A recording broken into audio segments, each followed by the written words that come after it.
Can I just suggest a few things about self-responsibility before we proceed with the issues of forgiveness and soulmates?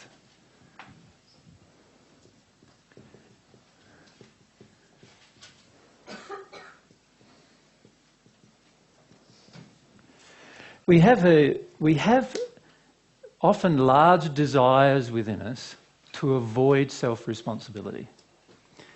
And frequently we have no idea what we're doing with regard to taking responsibility. And yet taking responsibility for yourself is one of the primary lessons to learn on earth. That no one else is responsible for your welfare. Right? Now, many times we want other people to be responsible for our welfare. And that in itself is not a way to grow, because you're totally reliant on somebody else sharing in your growth with you. So if you want to share responsibility with others with regard to your personal growth, what you're going to finish up doing is placing your personal growth in somebody else's hands. And that's never a wise thing to do. What you want to do instead is have total self-responsibility and know that everything with regard to your own growth is in your hands. That you have the power to change your life, and you don't need any other individual on this planet to help you change your life. Now, you think about it, if you felt that way, how much you would be focused upon fixing up problems from the past. You could see that you'd have a fairly high focus, wouldn't you, if you felt that way. But when we engage other people in assisting us, and I'm not saying that we can't do that, I'm just saying that when we do, we are actually, in some ways, trying to disclaim some personal responsibility for our feelings and emotions. So the reality is, we can get help from other people. And you can both ask for it and receive it without even asking for it. However, if you want it before you progress, then it's highly unlikely you'll ever get the assistance you need. And the reason why is because there's no real desire inside of yourself to progress under those circumstances. So if I can just clarify what I've just said. Self-responsibility is one of the lessons. Is it an A or an A? Self-responsibility is one of the lessons that God is trying to teach you with regard to your earth life. Every time you share responsibility of your life with somebody else, you are avoiding self-responsibility, the lessons of self-responsibility. Now, they may choose to give you the gift of something, the gift of knowledge or the gift of an experience or the gift of even cooking a meal for you or the gift of something. That is a gift. That is not something that you can demand of someone. When we are completely self-responsible, we will find that we have no demands of other people. And when you have no demands of other people, you only see what other people do for you as a gift. And you don't expect it. Right? So when we take full self-responsibility, we see the gifts from others. Rather than seeing them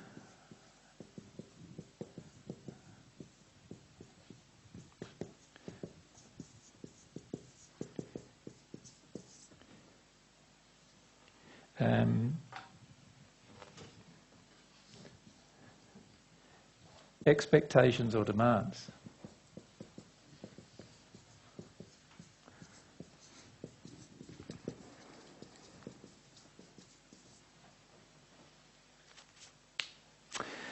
So, if I went to a seminar of any kind, I'd bring a notebook. Do you know why? Because I would see that just being able to attend is a gift, and my ability to absorb what material was given will depend on a number of factors, some of which are going to be that I may not absorb the material, and so I need to write it down. And I would choose to do that. Right?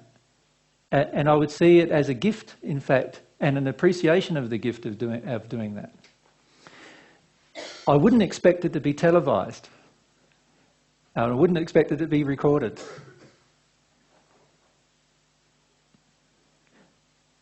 But I would see if the person did that as a gift as well. Does that make sense? Now, the reason why I raise that with you is that sometimes we don't realise that because we're expecting all of these things to be given to us, we're no longer seeing them as gifts. We're actually having an expectation for them. When you have an expectation for something, you can't learn. You can't. Because it's not a desire anymore or a gift, it's an expectation or demand.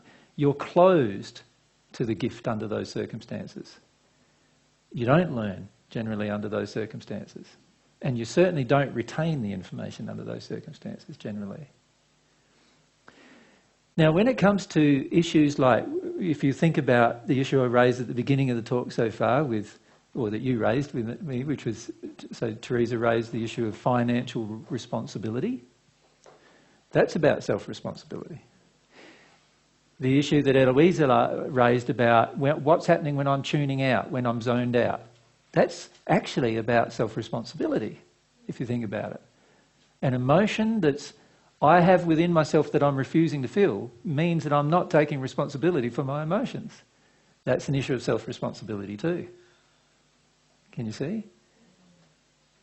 And so even Maddie asking me to turn the board around is an issue of self-responsibility. Does that make sense?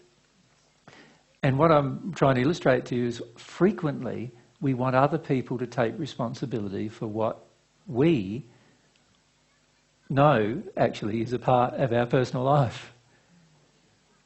And if we do this all the time, we can't finish up having a relationship with anyone that's any good, let alone with God. Right? But God wants you to be able to use your will in such a self-expressive way that you are totally responsible for every single thing you create. And if you look at all of the pain and suffering that's occurring on the world today, can you see that most of it is caused because none of us really want to take responsibility for what we create? So the average person who eats meat doesn't want to take responsibility for the destruction of the Amazon. In fact, I know many meat eaters who condemn the destruction of the Amazon, but the Amazon is being destroyed to provide more meat. There's a direct correlation between those two things. How many women with rings on their fingers don't want to take responsibility for blood diamonds? Isn't it the same thing? We often don't see how areas where we're not taking responsibility are affecting everyone else around the world. And we sort of see it as, oh, that's happening over there, you know? Rather than seeing it as, what am I doing in my personal life that's not taking responsibility that causes these events to happen over there? And that's something we need to reflect upon. Once we are taking full self-responsibility for everything in our life, we will be very, very close to God, but also we'll be very appreciative of every gift we receive. We will have a feeling of just love and joy for the fact that we're receiving these gifts rather than an expectation and demand that we keep receiving. And we will take action on everything we receive, generally, under those circumstances.